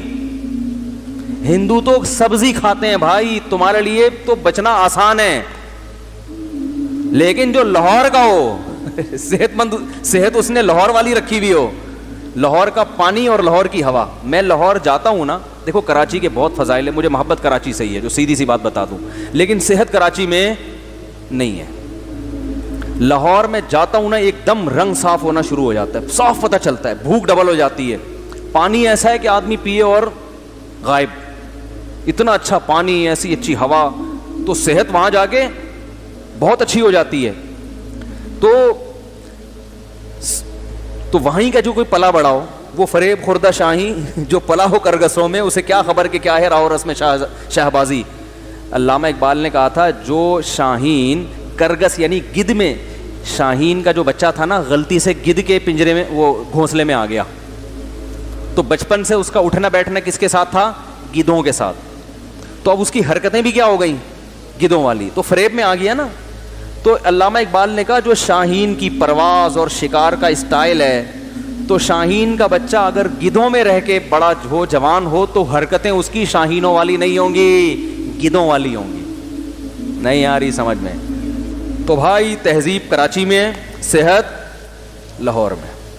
کراچی آئیے تو آپ کو آئیے, بیٹھیے, جائیے, تشریف لائیے, یہ ایٹیٹیوڈ ملے گا آپ کو. صحت سے باریک باریک آپ دیکھیں نوجوانوں کو کیا حال ہے, قمیض اتاریں تو ایکس رے کرنے کی ضرورت ہے ہی نہیں, پوری پتھریاں وتھریاں ڈاکٹر باہر سے بیٹھ کے چیک کر لیتے ہیں, گردے میں کتنی پتھریاں باہر سے نظر آ رہی ہیں, گردہ بھی ہے یا نہیں ہے یہ بھی کنفرم نہیں ہوتا, پتہ نہیں. تو لیکن صحت کہاں ملے گی آپ کو؟ لاہور میں تہذیب اتنی زیادہ نہیں ہے, میں گیا ہوں وہاں بہت طبیعت سے آدمی کو دھوتے ہیں وہ لوگ نا, اسٹائل ایسا وکری ہے بالکل, ہر وقت مستی میں رہیں گے. لاہور جاؤ, پنجاب والوں سے ملو, ایسا لگتا ہے ہر وقت فل مستی میں, ٹھیک ہے نا, ہر وقت انٹرٹینمنٹ میں رہتے, یعنی اس کنڈیشن میں رہتے ہیں, لطیفے اور جوک, اور وہ جگت کہتے ہیں, جگت بازیاں, بہت بس مستائے ہوئے رہتے ہیں ہر وقت. تو صحت کہاں ملے گی آپ کو؟ وہ پنجاب میں ملے گی. تو اس لیے میں کہہ رہا ہوں جو لاہور میں رہا نہیں ہے اسے کیا خبر کہ کیا صحت کسے کہتے ہیں, ٹھیک ہے نا. جاؤ 1-2 مہینے وہاں گزارو تو آپ کو پتہ چلے گا, چہرہ میں ایسا کھل جائے گا, کلر آپ کا بالکل وائٹ ہو جائے گا, اور ایسا زبردست لال سرخ ہو جائے گا چہرہ, تو بڑی ٹائٹ صحت بنتی ہے وہاں جا کے. تو وہ ڈاکٹر بھی لاہور کے. تو ہندو کو کوئی بتائے کہ بھائی تو ذرا لاہور میں 2 مہینے گزار, اور پھر تیرے پاس بھی اتنا پیسہ ہو, پھر تو بھی جا امریکہ میں, اور نرسیں تیرے بھی دائیں بائیں گھوم رہی ہوں, اور کھا بھی گوشت. ٹماٹر کھانے سے دوسری شادی سمجھ میں نہیں آتی, اور میرے بیان ٹماٹر کھانے والوں کے لیے ہیں ہی نہیں. کھا بھی گوشت پائے جو وہ کھاتے ہیں لاہور کے لوگ, گوجرانوالا لاہور ساتھ ہی ہے نا, اتنے پائے کھاتے ہیں کہ ہمارے دوست کہہ رہے تھے بھینسیں کیا اینٹوں پہ کھڑی ہوتی ہیں یہاں پہ, سارے پائے تو یہ کھا جاتے ہیں, سجی کے پائے اور فلانے کے پائے اور ڈمکانے کے پائے اور سری پائے اور انڈے چھولے اور مرغ چھولے, اتنی پیٹم بم جیسی خوراکیں ہیں. ہم بچپن میں بھی لاہور جاتے تھے, ہوٹل میں جا کے پوچھتے تھے کیا ہے اچھا کھانا, کہہ رہے مرغ چھولے. میں نے کہا نام ایسا خطرناک ہے یار, تو چھولے ایک تو وہ ویسے ہی آپ کو پتہ ہے کتنے, پھر دیسی مرغ کے چھولے وہ, اور کیا ایٹم بم بنا رہا ہے کیا, ابھی کچھ ہلکی پھلکی چیز لیا بھائی. تو مرغ چھولے کھائے ہوئے اور سری اور پائے اور اس طرح کی چیزیں, تو وہ کھا کے پھر آدمی کہاں چلا جائے, امریکہ میں. تو کسی ہندو کو لاؤ جو میرے بیان پہ کمنٹس کر رہا تھا نا, ابے یہ کیا, ابے یہ کیا, تو اس کو لے کر آؤ, اس کو 2 مہینے لاہور میں رکھو, وہاں کی ہوا اور وہاں کی جو مستائی ہوئی طبیعت جو لوگوں کی ہے وہ اس سے بھی مانوس ہوگا, تھوڑا لائف کو انجوائے کرنا بھی سیکھے گا. پھر اس کو اچھی طرح فل کر کے آپ بھیج دو امریکہ, پھر اس سے بول بچ کے دکھا. تو وہ کہے گا بھائی میں تو پہلے اسلام کو سمجھ میں نہیں آ رہا تھا, اب تو بالکل بھی سمجھ میں نہیں آ رہا. وہ ایک انگریز مسلمان ہوا انڈیا میں گرمیوں میں, ایک دیہاتی نے بولا مسلمان رمضان میں ہو گیا, تو بولا ہو تو گیا, ابھی اس کا دماغ سیٹ ہو جائے گا, پتہ چل جائے گا اس کو. تو میرے بھائی یہ جو پابندیاں اسلام نے ہم پہ لگائی ہیں, یہ ہندو کی سمجھ میں اس لیے نہیں آ رہی ہیں کہ اس کا موت کے بعد زندگی کے بارے میں تصور ہے نہیں, وہ مرنے کے بعد حیات پر یقین نہیں رکھتا. تو اللہ اس کو سمجھا رہے ہیں کہ افا حسبتم انما خلقناکم عبثا, ارے ہم نے پانی سے تمہیں